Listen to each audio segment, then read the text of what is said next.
উপস্থিত আছেন আমাদের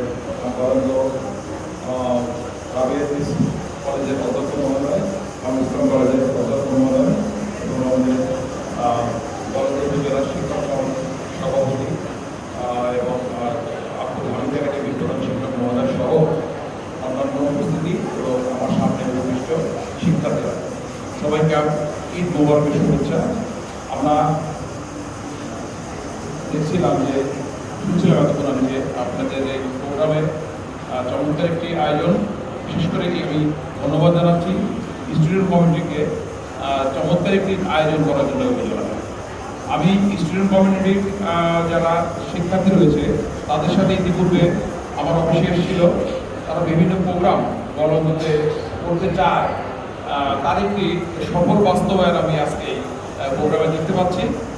আসলে শিক্ষার্থীদের নিয়ে বিভিন্ন প্রোগ্রাম সরকারিভাবে আমরা করে থাকি। এর ফাঁকেও যদি আমাদের যারা গলন্দ উপজেলার বিভিন্ন ইউনিভার্সিটিতে অধ্যয়নরত অথবা পাশ করে বেরোয় গেছে এরকম শিক্ষার্থীরা গলন্দ উপজেলার বিভিন্ন শিক্ষা প্রতিষ্ঠানে নিয়ে যে চিন্তা করে, এটা আমার কাছে একটা ভালো লাগার দিক। যে কারণে বিভিন্ন প্রতিযোগিতা ওরা করতেছে, তার মধ্যে এই স্নাতক প্রতিযোগিতা ইতিমধ্যে হয়েছে এবং সেটার পুরস্কার বিতরণে আজকে আমি যারা এই প্রতিযোগিতায় বিভিন্ন পর্যায়ে অংশগ্রহণ করেছে আমি প্রত্যেককেই শুভেচ্ছা জানাচ্ছি। বিশেষ করে শিক্ষার্থীরা, তোমরা আসলে জানো যে পড়াশোনার পাশাপাশি বিভিন্ন কো কারিকুলাম অ্যাক্টিভিটিস তোমাদের করতে হয়, এটা কিন্তু তারই একটি অংশ। বিভিন্ন প্রতিযোগিতায় তোমরা পার্টিসিপেট করলে তোমরা যেরকম তোমাদের পড়াশোনার বিভিন্ন দিক সম্পর্কে তোমরা জানতে পারবে। শুধু পাঠ্য বই কিন্তু সব কিছু না, তোমাদেরকে জানতে হলে শিখতে হলে পাঠ্য বইয়ের বাইরেও অনেক কিছু তোমাদেরকে রপ্ত করতে হয়। বিশেষ করে ধর্মীয় মূল্যবোধ থেকে তোমাদেরকে যদি জাগ্রত করা যায়, তোমরা কিন্তু আদর্শ মানুষ হবে।